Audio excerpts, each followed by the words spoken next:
up into abundant living to your sizzle. Sabine Goerke Shrode is here in the house, and she's right here. So I have the full screen open so you can see her. So I'm not the only one being shown right now. She's talking about stepping up into abundant living. So we're going to have some play here, but let's bring that abundant, what that feels for you. Start getting the feel of what Sabine is here for. If you're ready to step up and visualize 2022 you, then this is the hour for you. I love this. This is the hour for you. This time is all about you so that you can release your vision into the world and be the inspired that you are here to be. Breathe that in, please. Come play with the spirit dancer Sabine, as she is known also as the energy shifter, joy coach, and soul guide. Come enjoy getting to know yourself more for your 2022 year through the spirit dance of joy and the journey you have been waiting for. Sabine is bringing in her latest sizzling tools. Sabine, since you're here live, let me just say hello to you, my friend, as we're going to share more about the schedule. Hello, my friend. How are you feeling this morning? I feel wonderful. Like you, I got up early and I prepared for this. And every time we have that extra time to really center and focus, you feel wonderful because you're present. So I'm excited to be here, present with everybody. So get ready to step up in abundant living to your sizzle. Sabine Goerke Shrode is known as a joy coach. She is beautiful as she moves around and she flows. That's what Sabine does. So she's like a schoolgirl too. It's so much fun to play with all of you that do so well at just letting it go. And so here's Sabine Goerke Shrode, the joy coach, the dancer of spirits, the spirit dancer. Sabine, what are some more names I can say? Love you, my friend. Let's get rocking. Let's get your hour going. Good morning. Thank you, Rhonda, for this beautiful, expansive introduction. And welcome to everybody on this broadcast. I'm really excited to be part of this. I was really loving how you framed the whole program today, because we're looking at energy, and I am an energy shifter, from so many different aspects. And that was one of the things I wanted to talk to a little bit today too. I got into this whole journey about a decade ago.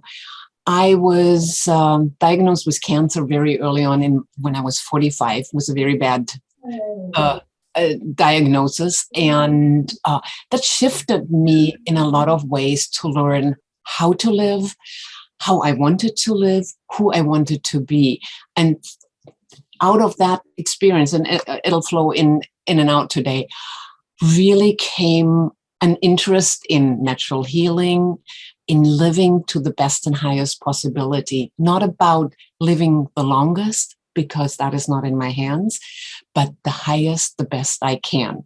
And that really got me started on a beautiful journey in many, many different directions. When I talk about energy shifting, and Ron and I have talked about that a lot, it's really a very fuzzy concept in a way. My framework for that is we are all energetic beings. We're all energy. The world around us is actually energy, vibrations. Some of them very dense. If you hit your table, that's a dense vibration. If you go out and feel the air around it, it's a very flowing energy vibration.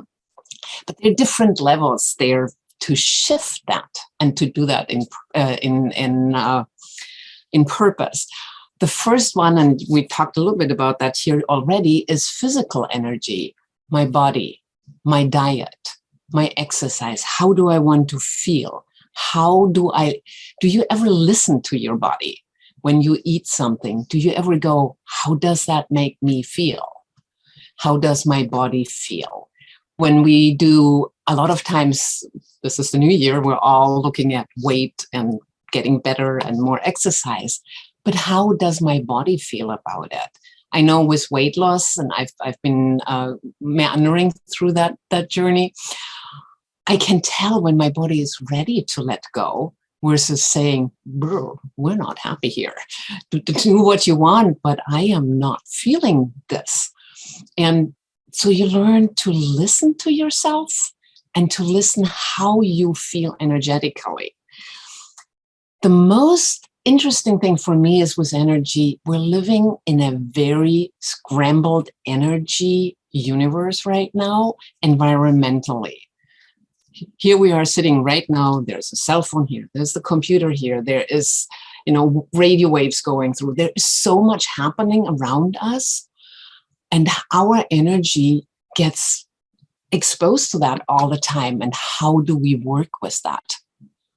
That too, to me, is something, how much little steps, how much TV do you watch every day? Are you really sitting there letting yourself being bombarded by that energy? How much are you on your cell phone? How much light do you have around yourself? My husband is wonderful about teaching me to lower the light in the evening so my melatonin levels can get comfortable and I can go to sleep. How much technology do you carry into your bedroom? And how does that impact your sleep? There is so much we're doing to ourselves. And especially the little things like, do you get out into nature? Do you take time to take a walk and just connect to what is out there? And how do you feel? How do you feel in a stressful situation at work when you're boxed in an office with the office light and the computer and people around you? And then you go out and take this wonderful long walk, ideally along the beach. Yeah, I wish. But, in your backyard somewhere, how does your energy suddenly flow? And learn to look at that. How is my energy when I'm stressed? How is my energy when I drive through traffic and I'm getting this feeling of everybody around me is trying to hedge me in? How do I feel when I walk outside? When I have a beautiful redwood tree in my yard, when I hug my tree and I just feel that energy. And I feel my energy kind of go, long and slow and calming. Those are things we can do easily every day.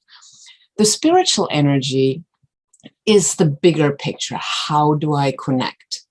How do I keep my heart open?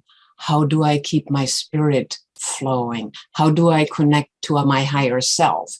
Those are the bigger steps, and they take constant work and constant awareness. This is where mindfulness really, really is a key concept.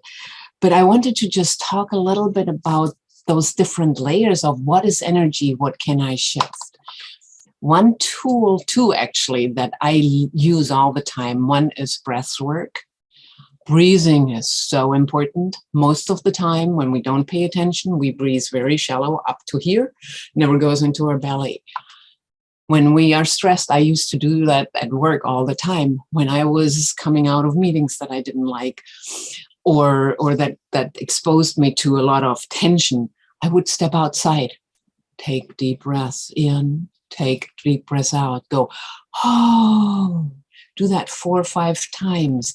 Feel all that tension energy release so that you can start vibrating calmer at a more even keel.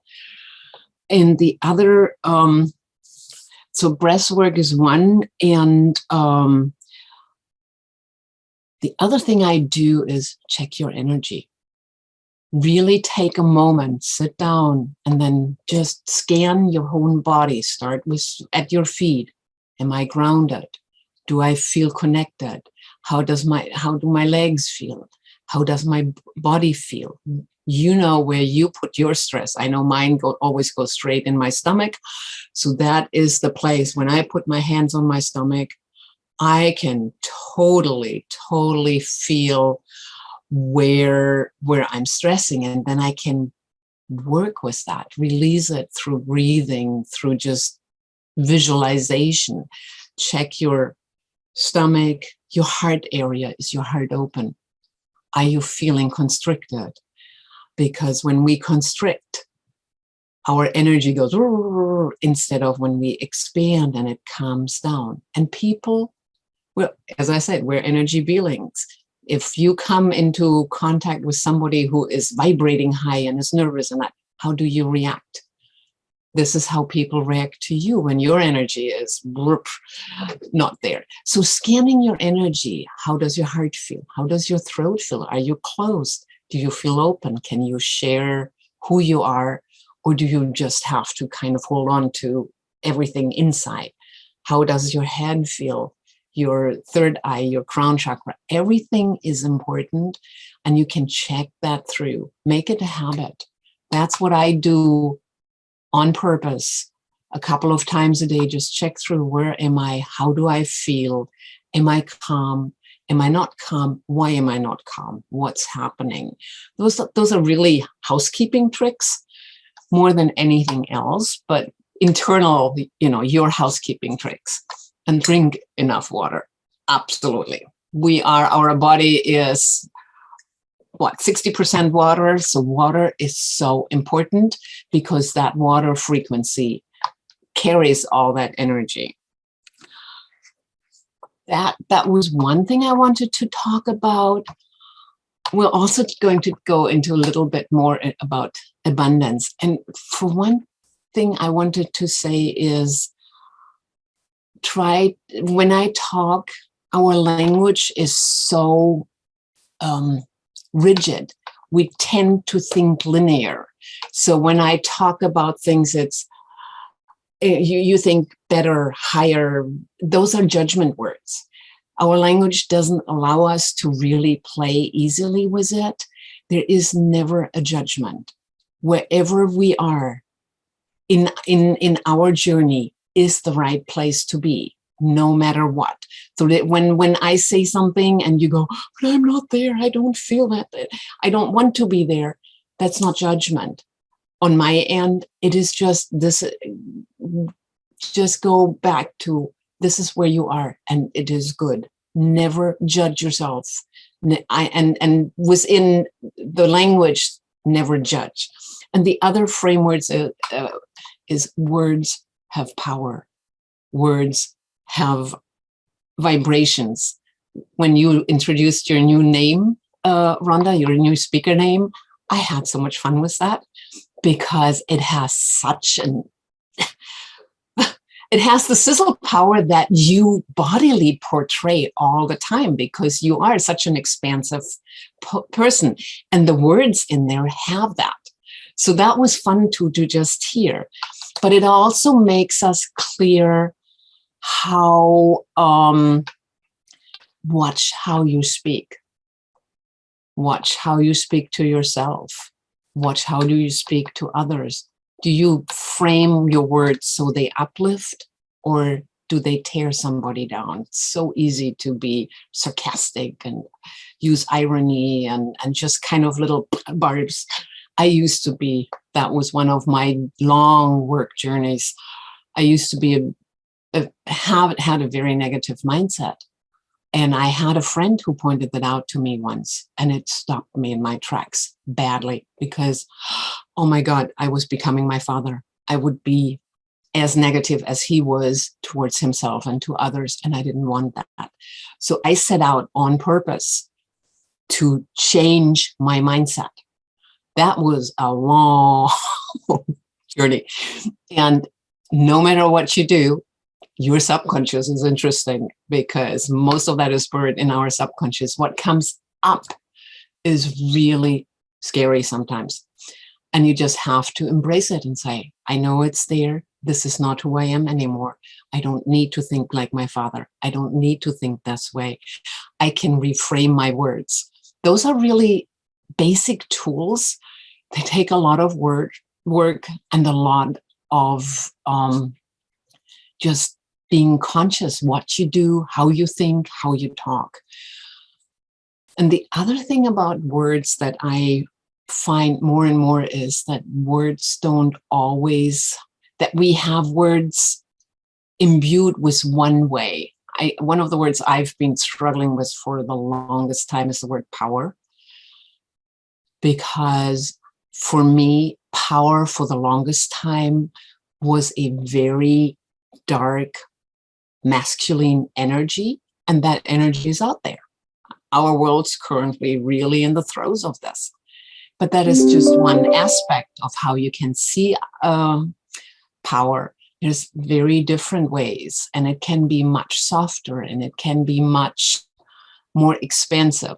So work with the words, and when you have that gut reaction to a word like power, like spiritual, like energy work, and you go, why? Why is that? Question that all the time. Words have power, and we know that. And the more we can be aware of how we use words, how we frame our thoughts, the more we can be uplifting and joyful. And that is really where your spirit dances, when you feel aligned with your energy, aligned with the power that you have in you, and you can express that the way you want to be, and people recognize it. That is total joyful living. And that brings us to the word joy. And I have been mumbling. I mumble a lot. I talk a lot to myself, and I call it mumbling. I talk a lot to myself. What is joy? And what is joy versus happiness? Because we use the words interchangeably, but are they? For me, what I came about to think is joy, happiness is kind of an external word. Happiness is something, I'm happy short term. There's something beautiful happening. Somebody gives me a gift. Something exciting goes. Those are external things that come to me. And the energy of happiness is wonderful, but it is short-lived. It's also very much tied to emotions. And I know how quickly our emotions go like this throughout a day. I can be up here and down here, and I can recognize it and pull myself back up. And happiness falls into that category, this beautiful feeling that is short-lived. And then what? What comes next? How can I do it? Joy is something very different for me. Joy is something that is in us, in me. It is a birthright. We all are born with joy. When you look at babies, that to me is the biggest moment. When you look at babies who have no framework other than being who they are, and you see that big toothless smile, that is joy. That is this feeling of absolute loving, being right where you are and being loved. And that is the internal joy that we carry with us. But many of us bury that because life isn't easy, and we all know that. And we all go through our own heavy-duty lessons that we came into this world to learn. So it's not always easy to connect to that inner joy. But if we do, and if we know it's there, whether the world around me is in turmoil or not, it doesn't touch me. When you can get into that feeling, then you are aligned with your higher self. You are aligned with your soul.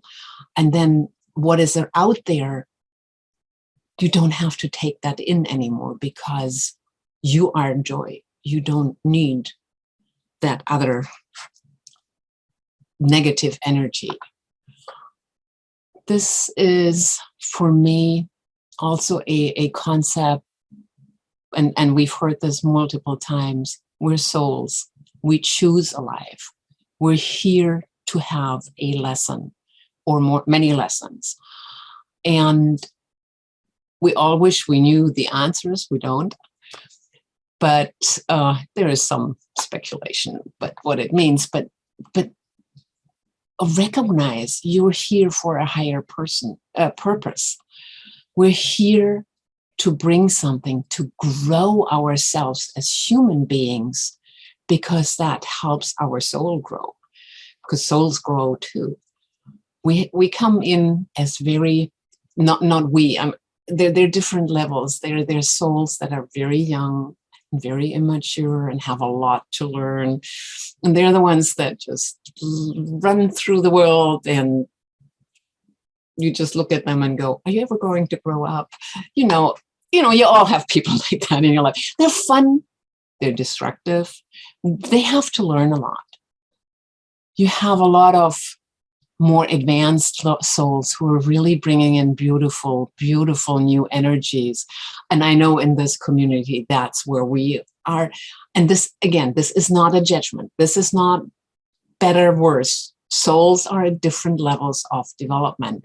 We come into this world at different levels of development. There are people who struggle more with this. There are people who are way ahead of me. I wish I was there, but I'm not. A few more lives to go. And but we bring that energy of I help, I love to heal, I love to share, all these wonderful things that we emotions and feelings that we see in these communities. Though we are the souls that are willing to do more work and more growth. But to get to that is where the heaviness sometimes comes in. I hear that a lot of times. It's so easy to be joyful for you, but whoa, my life.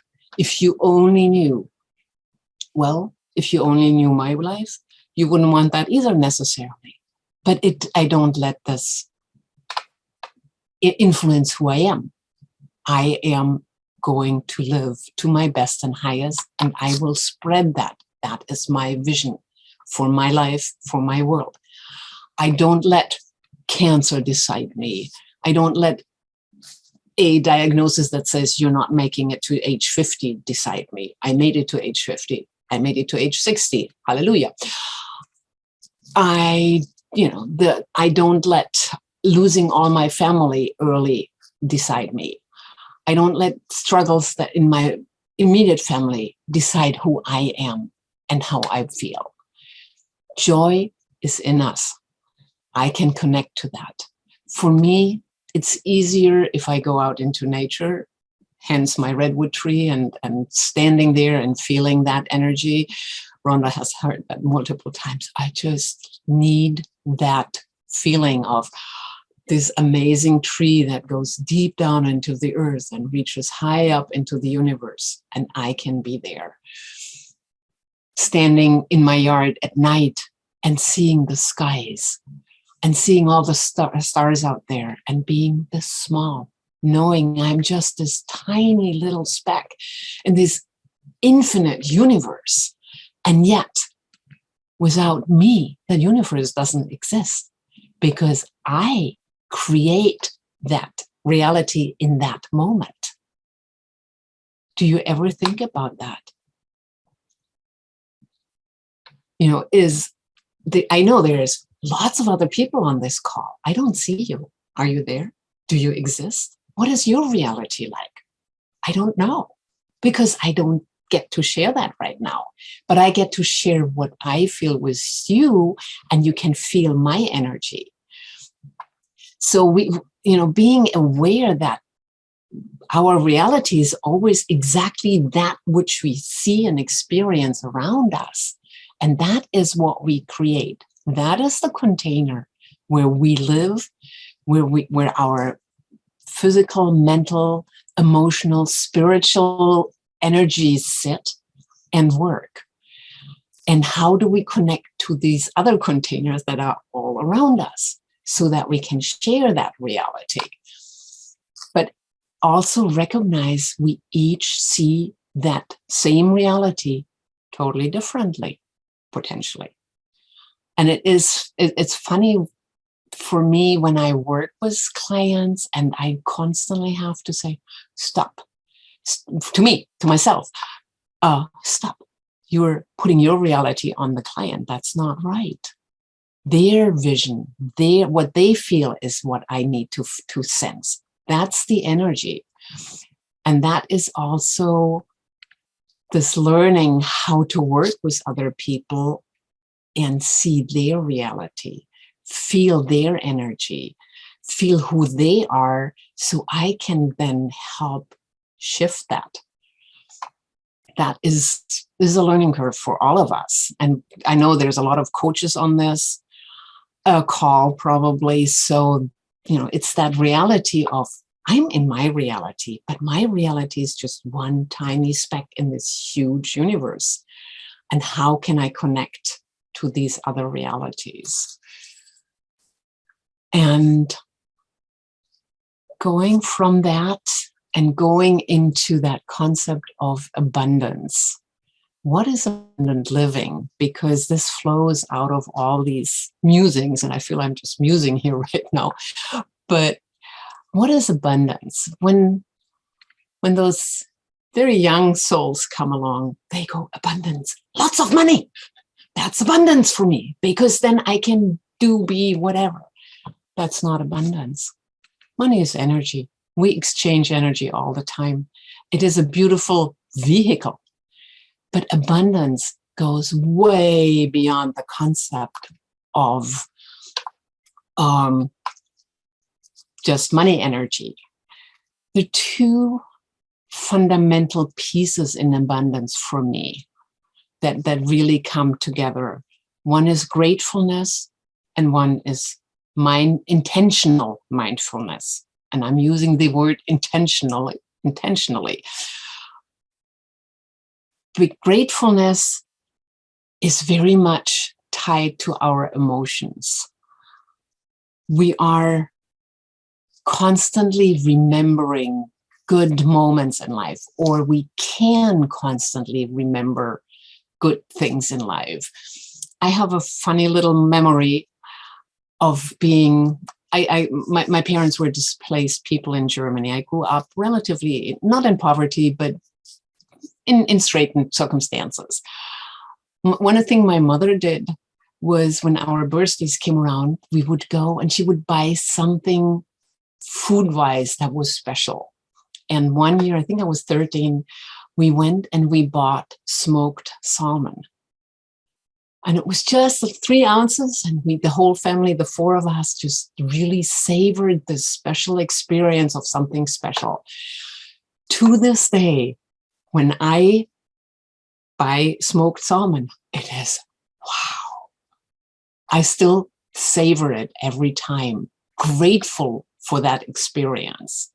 That to me is abundance. Look, I can buy it anytime I want, and I can have as much as I want, and I can eat it this way. And it's a funny little example, but that is how we build abundant feelings.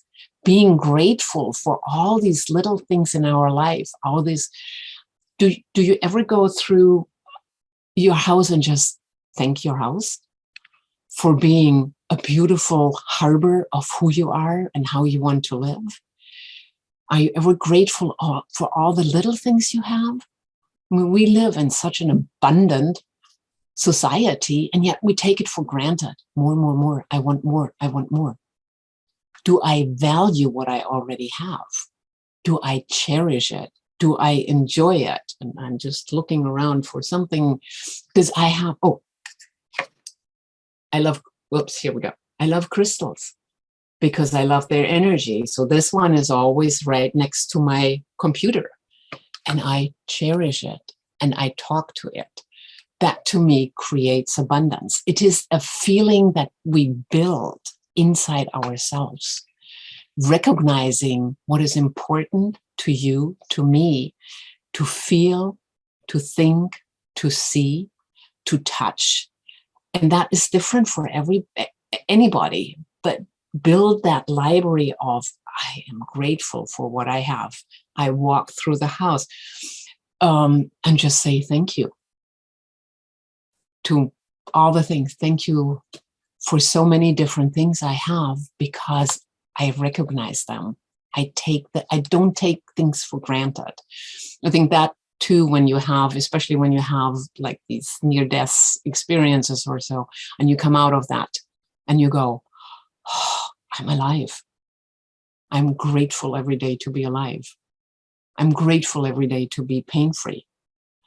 I'm grateful every day that I have security and enough food and friends that I love and people to get.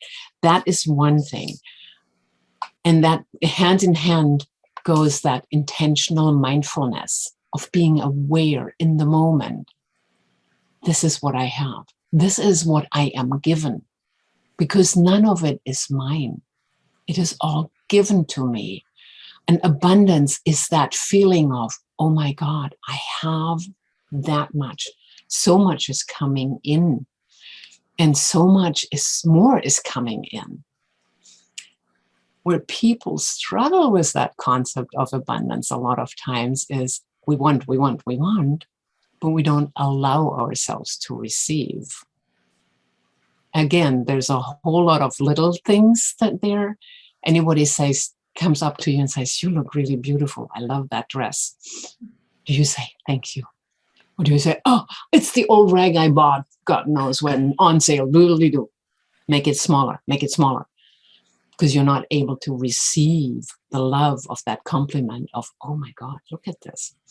It's one thing. I had to work a long time intentionally when somebody gave me a compliment to say, thank you.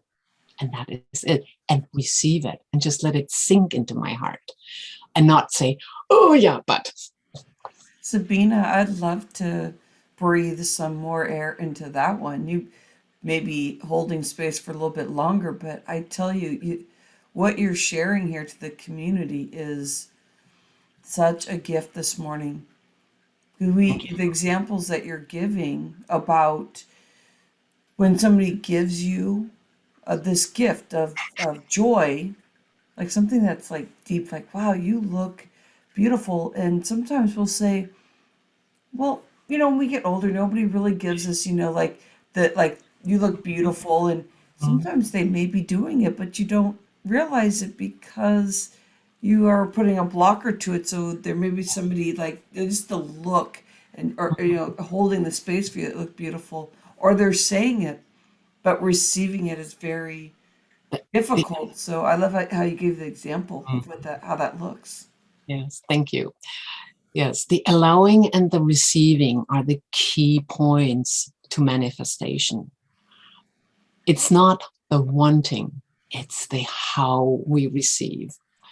Very early in my journey, I encountered Neville, the 1950s mystic in Los Angeles, and his writings are out there all and readily accessible.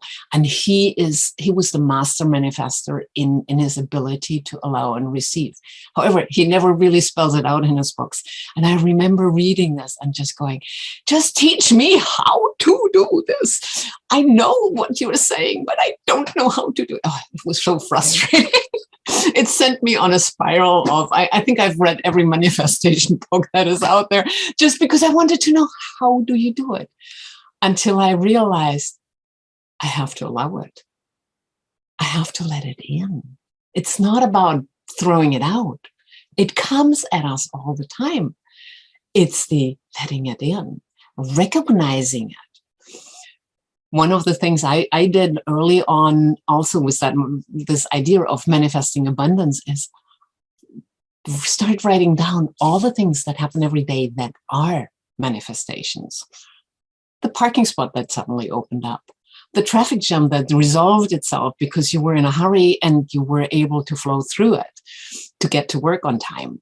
I mean, those little things that happen, we manifest all the time. We just don't know it, or we are not aware of it. And that is the first step really in learning to say, oh, I'm already doing it. I'm already having all these things. You go into a store and you go, oh, I really want X, Y, and Z. And oh, there it is. Thank you. Or you go, I really want to feel. And then, oh, there it is. I didn't know I wanted this, but now it is here. A lot of times we don't even know what we want. We just know how we want to feel. And then, whoops, it happens. One of the things for me that I've learned to listen to over the years now is the universe. And this is universal abundance coming towards us. Sends me books. I'm a reader. So for me, books are a medium. And I have learned if I go into a bookstore and there's a book in a section it shouldn't be in, or it keeps poking out of the stack, I look at it. And half the time, most of the time, that's the book I'm supposed to read. That's the book I'm supposed to get to the next step. Books are, for me, really amazing coaches. So, find out how you receive all these unexpected things so that you can become aware of it. And this is that intentional mindfulness of, I walk into a situation, I know what is coming, and I will hear it, I will see it, I will feel it, whichever. Sensing is a big thing for me, the felt sense. How do I sense this? Those are, and training that it's a long process. And then when you get from abundance feeling from this, oh my God, everything is out there, I can just receive it. I've got a little meditation for that, or an imaging journey, if we wanted to do that. Rhonda, are we okay if I ask everybody to just kind of sit back? Yeah. It's called Standing at the Edge of the Universe. Oh, I love it, Sabina. Okay. I love it. Yes, please bring it into the community. Okay. Everybody, if you're comfortable, lean back, be comfortable, close your eyes, take that deep breath in and let it out. And then feel yourself center, and then follow me on this visualization journey. Imagine that you're standing at the edge of the universe. Right at the edge, it's a wide opening, and there's this big dark space right in front of you. Your feet are right up at the edge, your toes are just peeking over it. Before you opens up this wide open infinite space, standing at the edge of the universe, arms wide open, mind wide open, heart wide open. See and sense the endless stream of gifts flowing towards you in streams of energy. Gifts from the universe in response to your intentions, your wishes, your desires, your dreams, and even those desires that you haven't even thought of yet. Infinite amounts of energy clusters are flowing towards you in a continuous, loving stream of high vibrating energy. Feel into your own energy and focus on your vibration. Imagine yourself vibrating faster and faster, higher and higher, with your energy becoming finer and finer. Feel your higher energy attracting one of these energy gifts, your high vibration matching its high vibration. The higher you vibrate, the finer the energy becomes, attracting higher and higher matching energies. Feel yourself opening up further and further, allowing these higher vibrations to connect with you in a never-ending stream. You are standing at the edge of the universe, arms wide open, mind wide open, heart wide open, allowing the universe to shower you with its endless loving abundance. And when you're ready, open your eyes and come back.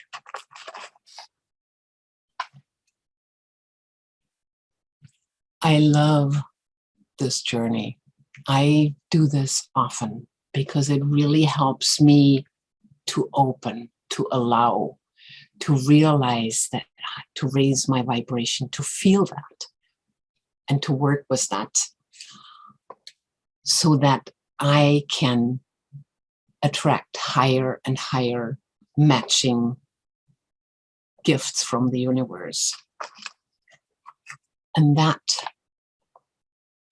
also took for me a long journey of building trust.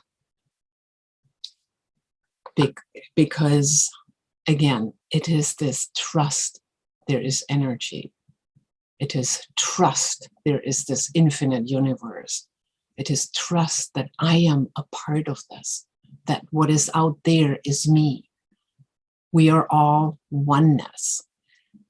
Trust is one of those words I struggled with for many years, and I still occasionally have to figure out, where am I on this journey? You know, on the lowest level, trust is you're putting trust in a person or trust in a situation. You're hoping this will work, but it is two realities colliding, and sometimes trust gets broken or gets hurt that way because we're all reacting on this bodily level from fear, from insecurities, from preconceived notions, from our own experiences. And that doesn't necessarily translate into the other person's experience. So trust on that level is an energy that can go flow together, or it can go this way. And that is something to learn to accept. When somebody comes at me with that hard edge feel, I always try to see why. Why are they doing? Why is it? Are they afraid of something? Do I hear insecurity somewhere? Are they trying to project strengths that isn't actually there because they don't allow their real strengths to come through? Those are questions, coaching 101, but those are questions to ask in any environment when you work with people, because just putting trust there does need that kind of understanding the whys behind it. But trust. Sabine, that is, if I may interject, a little bit of layering of all the beauty you're sharing here. Yes. Giving a mirror, the beauty you're talking about and the trust. Mm-hmm. A question for you. Sometimes when I know that somebody isn't fully speaking their truth, they feel uncomfortable. I can feel that, and I know that I'm here learning as a human being. And what you said is beautiful. Being able to see somebody else, and like, you can tell that they're going through something. So sometimes I like to reflect that on myself too and say, well, why am I having triggers that somebody didn't say something in truth? Now is it that, oh, they can't be my friend anymore because they just are like not in the space, and I can't trust them because I could be at that deep low frequency that way. And there's some other times where my heart feels, and it's almost like I feel like I'm having expectation that they should always be truthful, and if they're not, then they're just not a trustworthy person. But another thing is sometimes I can get there, I would say, as I go deeper into my spiritual journey, that I can say this more consistently. Like, I see you. I understand that maybe you're not feeling safe with the conversation and you feel like you need to do this. I can be like, but what about that feeling though? You're like when you're at that low frequency because you're just having one of those days, or you're learning about what you're saying, and you just like, oh, it gets you angry. There's, yes, I mean, as I said, we fluctuate through emotions throughout the day, and I can go from up here to down here in a heartbeat because something happened on the outside. It's always something happened on the outside, and I react to it. I recognize that. That's the intentional mindfulness. I recognize that. So yes, sometimes one way to play with that is I give myself a pity party. Oh my God, woe is me. This is what is happening. What'll they do? And this is awful. And this is this, and this is that. And at the end, the world will fall apart. And by that time, I'm laughing at myself because I dramatize it to the point where it becomes ridiculous.